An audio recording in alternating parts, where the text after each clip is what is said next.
Greetings, Toastmasters. Earlier this year, I turned 62 years old, eligible for Social Security. Thank you very much. I have also been single now for 62 years. I do, however, have extensive experience dating women. I've also had a number of one-night stands. Although, I didn't know they were one-night stands until a few days later when I called for a second date. And then that would make me mad, because if I had known they were going to be one-night stands, I could have gotten away with a lot more. So ladies, please let us know in advance that this is going to be it, and then we'll both have a lot more fun. I've dated numerous women in my life, all of whom were insane, and that's why I never got married. Now, for some reason, I tend to attract insane women. So if you know of any, you might as well just throw them my way so I can add them to my list of ex-girlfriends.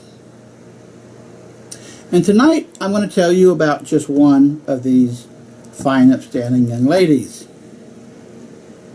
Dated this girl for a while, and then we decided to try living together, which is sort of like having a learner's permit before you get your real license. So we decided to move out of our separate apartments and get one larger apartment together. Soon after we moved in, we decided to decorate our apartment together. Now, decorating our apartment together pretty much just meant me helping her put her stuff up. Now, she said I could put some of my stuff up too if I had anything that was appropriate, which apparently I didn't. Now, one thing I didn't like about living together is that you have to share things. She took her half of the closet out of the middle. I got the two ends. She took her half of the bed out of the middle. I got the two ends. And she insisted on having separate alarm clocks, even though we both would get up and get ready for work about the same time each morning, 6 o'clock. So naturally, I would set my alarm for 6 o'clock. She would set her alarm for 5:30 and then bang on that snooze button every 6 minutes for half an hour. She liked the apartment warm. I liked the apartment cool. And she would wear a sweater like year-round. Well, I'm sitting there in my t-shirt sweating. I would open the windows to let in fresh air and light. She would close the blinds and turn on the electric lights. And she insisted on having the lights on to watch the television. That I never could figure out. When she would cook meals, she would cook enough for a whole family. And then put the leftovers in the refrigerator and leave them there until hair started growing out of them, and then take them out and throw them away. She would do the same thing when we would go out to eat. She would eat half of her food, put the other half in a doggy bag, bring it home, put it in the refrigerator, and it would eventually end up in the garbage disposal. And I think she did that because it gave her two good feelings. First, she would feel good because I'm saving food. And second, it would make her feel good because she's saving her life. She also liked to go out to Sunday brunch.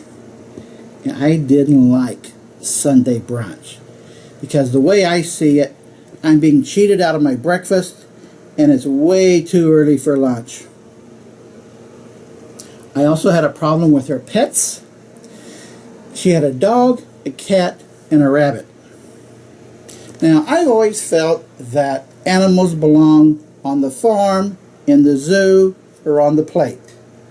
She felt they belonged on the carpet, which of course leaves hair all over the place, which surprisingly she didn't mind. But if I left any hair on the bathroom sink, big trouble. And she never once laughed at my jokes about having rabbit stew for dinner. Instead, she would try and convince the rabbit that he didn't have to worry about me. I like to keep my apartment neat. She liked to keep the apartment clean. So she would throw her stuff all over the floor without thinking about it. But if I didn't wipe off the countertop right after using it, again, big trouble. I like to do the dishes when we're down to our last dish. She liked to do the dishes when we're down one dish, which made the electric dishwasher pretty much worthless that I paid extra for. Now guys, let me give you a dating tip. If you're suggesting to your date something to do, and she says, yeah, we could do that, or whatever she says after the word or, that's what you're going to do. Don't even try to fight it. Because even if you win on the front end, you're going to lose on the back end. So she and I broke up after our lease expired. And I kind of think that's the way marriage should be. Once a year, you renew your license, or if you choose not to, you just walk away.